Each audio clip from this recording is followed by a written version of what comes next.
hormati, perkenalkan nama saya Muhammad Zainal Arifin. Saya CGP Angkatan 9 dari SMA Negeri 1 Bulan, Jonggolo. Pada hari ini saya akan melaksanakan dialog pra supervisi dengan salah satu guru di SMA Negeri 1 Bulan, yaitu Pak Siswoyo, yang kebetulan mampu mata pelajaran PJOK, Pendidikan Jasmani, Olahraga dan Kesehatan. Mari kita simak diskusi atau dialog saya dengan Pak Siswoyo. Assalamualaikum Pak Sis. Waalaikumsalam. Selamat pagi, gimana kabarnya Pak Sis? Alhamdulillah, saya selalu Pak Sis. Alhamdulillah. Pak Sis, ini ceritanya. Jadi saya selaku Putra akan melakukan observasi pembelajaran di kelas Pak Sis. Namun sebelum observasi dilakukan, saya ingin berdiskusi dulu dengan Pak Sis terkait dengan kegiatan pembelajaran yang nanti akan dilakukan. Yang pertama Pak Sis, terkait dengan tujuan.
Assalamualaikum warahmatullahi wabarakatuh. Waalaikumsalam warahmatullahi wabarakatuh. Kita mulai pembelajaran hari ini. Mari kita berdoa dulu. Semoga senantiasa diberikan kemudahan dalam belajar. Silakan juga sama berdoa. Siap, sudah. Doa mulai. Bismillahirrahmanirrahim. Alhamdulillah.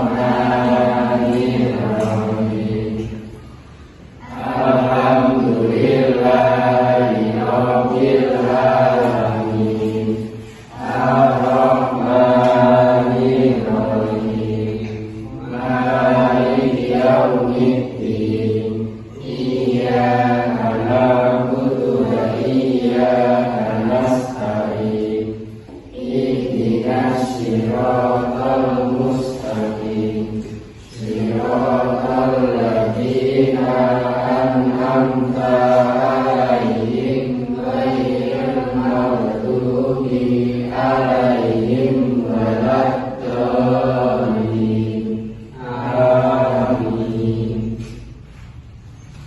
Oke ya, saya absen dulu. Yang tidak masuk siapa? Bima. Kenapa Bima? Sakit. Oh, sakit. Sudah berapa hari kita masuk ini, Bima? 2 hari, Pak. Besok dijemur ya. Oke ya.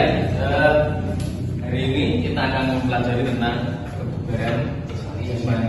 Ya, kita sudah praktekkan di lapangan kemarin, sudah praktekkan. Kita tinggal sekarang mempelajarinya dalam bentuk penelitian, ya, atau analisis. Ya. Sebelum kita mulai berbicara tentang kebugaran jasmani, kita harus ingat beberapa komponen yang ada di dalam kebugaran jasmani. Ada berapa kemarin? Ada berapa? Ya, kamu ada berapa? 3. Ada 3. Komponennya adalah Kita terus kekuatan. kekuatan. Apalagi? Kelenturan. Yang punya jawaban lain? Kecepatan.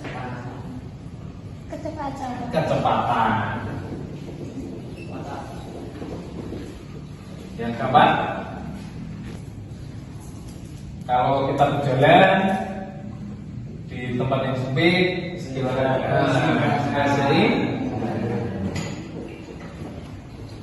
sebenarnya komponen kebugaran jasmani ini komponennya masih banyak. Tapi hari ini yang kalian pelajari adalah tentang ini. Karena kita akan mempelajari tentang 4, maka kita akan bentuk 4 kelompok. Ya, kalau sudah paling timur kelompok 1, sambungnya kelompok 2, kelompok 3, dan yang terakhir kelompok 4.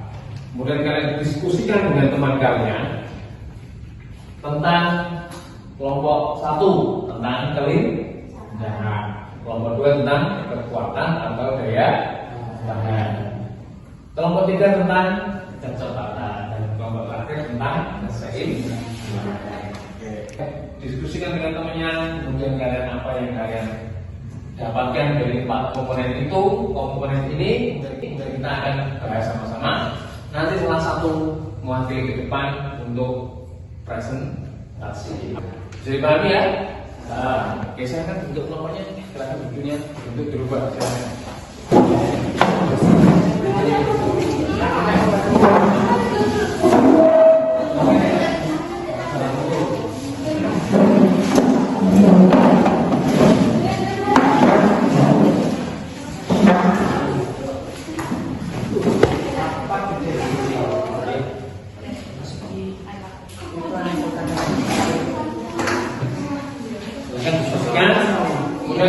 Kalian dapatkan apa dari itu?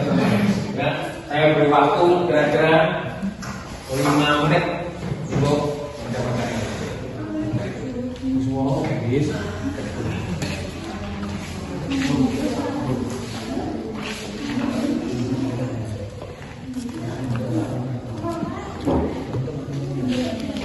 Pengertiannya cerita Pak? Iya, betul lagi.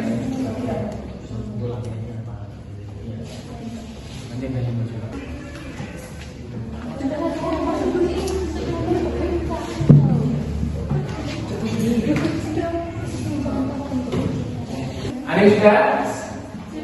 Oke, silakan nomor 2 maju terlebih dahulu. Siapa yang mati? Oh, Ibu, ya silakan. Sambil melanjutkan, kita dengarkan presentasi dari kelompok 2. Silakan. Saya dari kelompok 2 akan Kamu membahas tentang apa? kekuatan atau daya tahan. Kekuatan dalam kebugaran jasmani adalah kemampuan otot untuk mengangkat beban dalam aktivitas sehari-hari. Contohnya yaitu push up, pull up, bench up, sit up. Sekian dari kelompok saya. Assalamualaikum warahmatullahi Kita berikan tepuk tangan untuk kelompok. Sudah? Ya. Oke, silakan kelompok 4. Silakan siapa yang maju?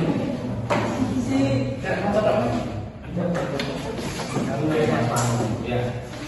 Ini kita dengarkan presentasi dari kelompok 4. Assalamualaikum warahmatullahi wabarakatuh. Perkenalkan, saya Ekonom dari kelompok 4. Saya di sini akan presentasikan tentang keseimbangan. Keseimbangan adalah kemampuan untuk mempertahankan keseimbangan tubuh ketika ditempatkan di berbagai posisi. Adapun jenis-jenis keseimbangan: 1. Keseimbangan statis. Keseimbangan statis adalah kemampuan mempertahankan posisi anggota tubuh untuk tidak berubah atau bergerak. 2. Keseimbangan dinamik adalah kemampuan untuk mempertahankan tubuh agar tidak jatuh pada saat melakukan gerakan. Adapun manfaat keseimbangan: 1. Mencegah agar tidak jatuh. 2. Meningkatkan respon tubuh. Ada pertanyaan dari teman-teman? Silakan kelompok lain memberikan respon. Nanti untuk mau bertanya atau memberikan saran kepada kelompok 4. Ada? Tidak ada. Oke. Berikan tepuk tangan untuk teman-teman. Yang Assalamualaikum warahmatullahi wabarakatuh. Nomor 1 sudah? Sudah? Sudah. Silakan. Silakan maju. Ayo. Ayo naik.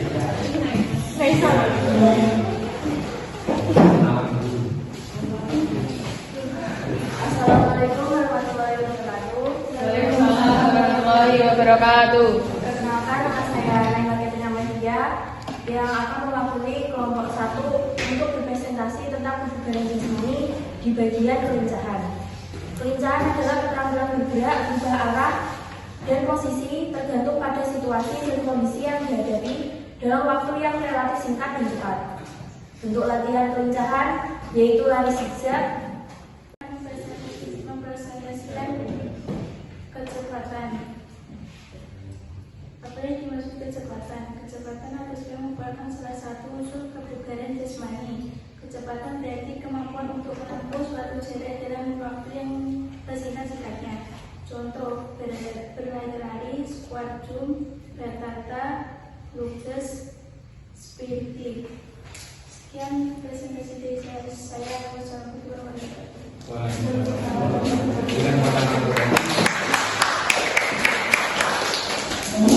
Ini sudah dipresentasikan. Nah, kita ambil kesimpulannya sekarang. Ya. Kelincahan adalah kemampuan. Jadi kelincahan kira-kira kemampuan manusia atau bukan manusia.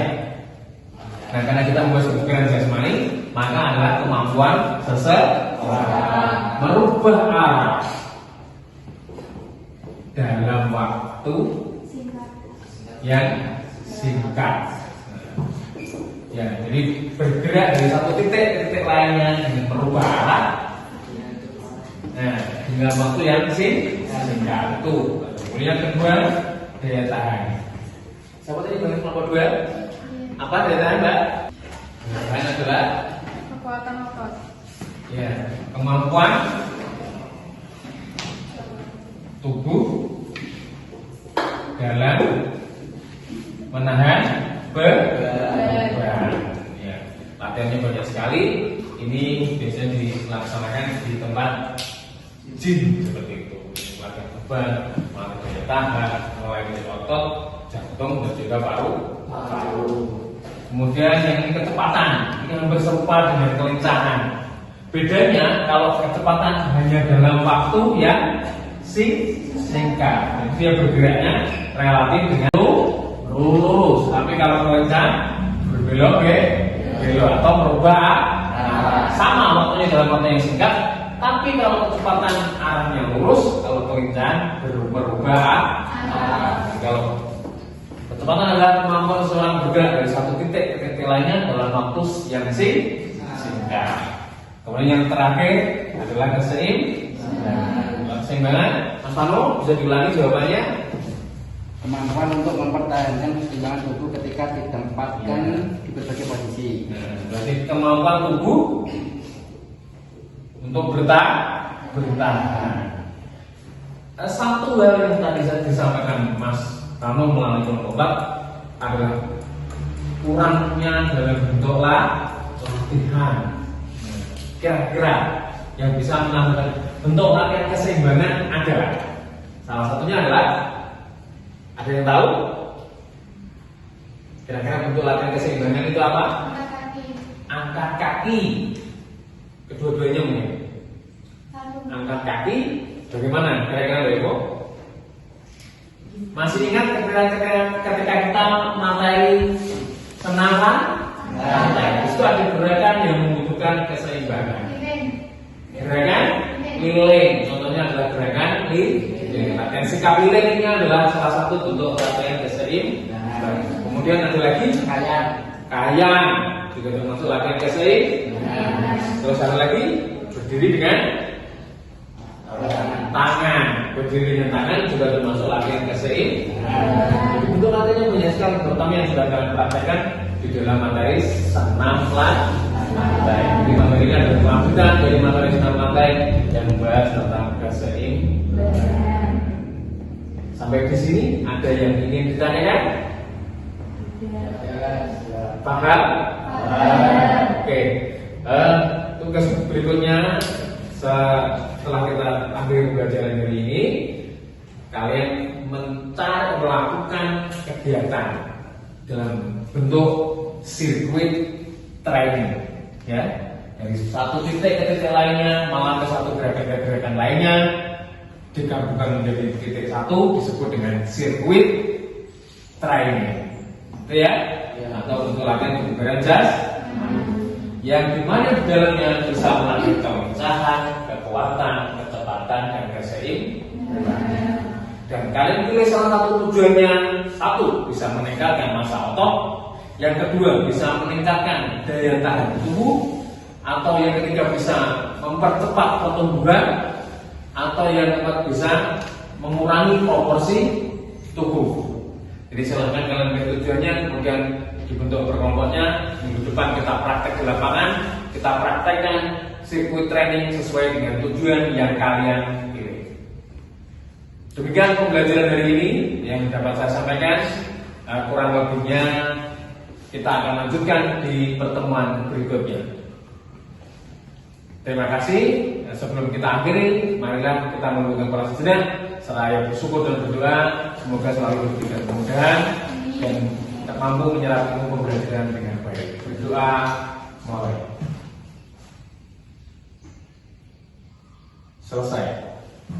Terima kasih. Saya akhiri. Wassalamualaikum warahmatullahi wabarakatuh.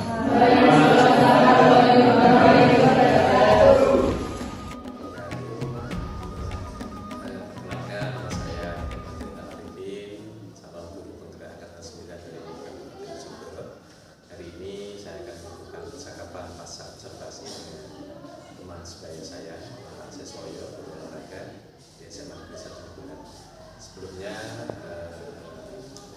yang kami hormati Dirgahayu Sari selaku fasilitator CGP Angkatan 9 yang kami hormati Siti Nuryani tenaga praktek dari CGP Angkatan 9. Oke Bapak Ibu sekalian, hari ini kita akan melaksanakan percakapan observasi. Kita mulai percakapan. Assalamualaikum Pak Sis. Selamat siang. Selamat siang. Alhamdulillah sehat selalu Pak Sis. Pak Sis, hari ini saya ingin melakukan dialog saya terkait dengan kegiatan yang kemarin sudah dilakukan, yaitu observasi pembelajaran di kelas yang Pak Sis lakukan. Saya akan sekitar ngobrol Pak Sis untuk menggali beberapa informasi terkait dengan pembelajaran yang kemarin sudah dilakukan dan saya observasi. Yang pertama Pak Sis yang saya tanyakan terkait dengan perasaan Pak Sis kemarin. Gimana perasaan Pak Sis?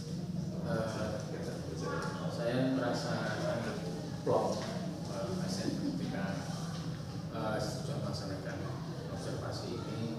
Kemudian banyak sekali hal baru yang saya dapatkan.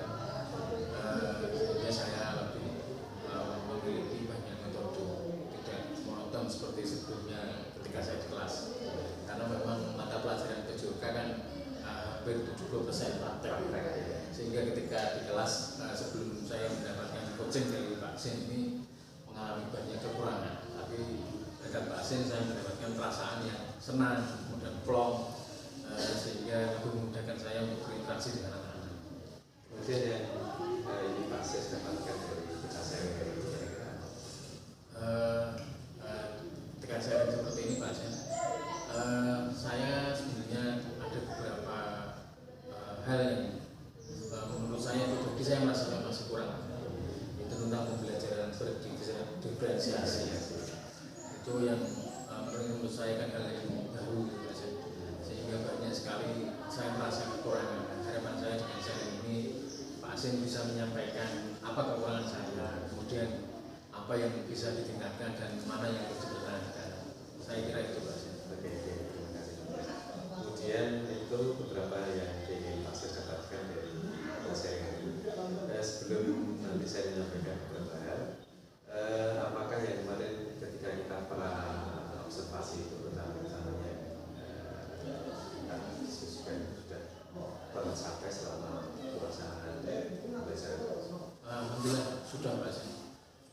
Sudah tercapai pelaksanaan pembelajaran itu, kemudian dari tujuannya sendiri juga sudah sangat mengena, sehingga anak-anak pun lebih semangat dan lebih antusias ketika mendapatkan hasil pembelajaran kemarin, mendapat bimbingan dari Pak Sin. Kira-kira ada kelemahan atau kekurangan selama proses belajar kemarin yang Pak Sis katakan?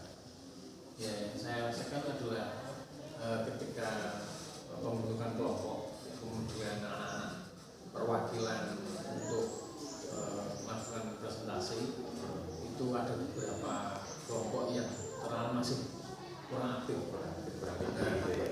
ada rasa-rasa middle, rasa kurang percaya diri itu yang membuat saya kurang metode untuk meningkatkan motivasi anak-anak yang memiliki kelemahan seperti itu. Kelemahannya selama belajar kemarin itu. Iya, betul. Terus gambarannya Pak Sis dari apa yang dialami kemarin, kelemahan-kelemahan ini kira-kira ada rencana atau perbaikan apa kira-kira? Rencana perbaikan ke depan adalah satu, memberikan bimbingan khusus kepada anak-anak yang kurang memiliki percaya diri, dengan memberikan semacam motivasi, kemudian memberikan mereka untuk melihat referensi dari sosial media, kemudian dari YouTube, mungkin itu sehingga mereka punya percaya diri, bisa meningkatkan percaya diri. Kira-kira depan untuk memperbaiki proses pembelajaran yang perlu dilakukan seperti itu Pak Sis? Iya, saya kira itu Pak, harus ditekankan kepada mereka. Jadi kesimpulannya adalah yang sudah baik selama proses pembelajaran dan yang belum baik kira-kira gambarannya seperti apa? Yang sudah baik itu saya kira banyak metode pembelajaran yang saya dapatkan itu ini yang akan coba saya perhatikan, kalau memungkinkan akan saya kembangkan lagi. Kemudian hal yang menjadi kelemahan saya sebagai observator itu saya kira dalam memotivasi anak-anak itu, karena memang kecenderungan materi saya yang harus praktek ketika di kelas itu menjadi kesulitan buat saya. Saya akan mencoba dengan metode-metode yang disarankan Pak Sin itu ketika coaching kemarin itu akan lebih memudahkan saya. Saya kira itu yang saya katakan. Oke, terima kasih. Jadi gambarannya kesimpulannya dari yang pertama tadi terkait dengan anak-anak yang ketika maju misalnya masih kurang ide, maka saya akan melakukan beberapa langkah tindakan misalnya dengan memotivasi anak agar anak akan diberi gambaran misalnya melihat itu, terus dia semangat dan PD-nya itu tumbuh sehingga anak tidak minder lagi. Betul, maju ke depan. Itu barangkali hal yang bisa dilakukan untuk meningkatkan kepercayaan diri kita ketika melakukan presentasi percakapan kami dengan Pak Sis selaku guru olahraga yang kemarin saya persuasi praktekkan saya di kelas dari saya akhiri.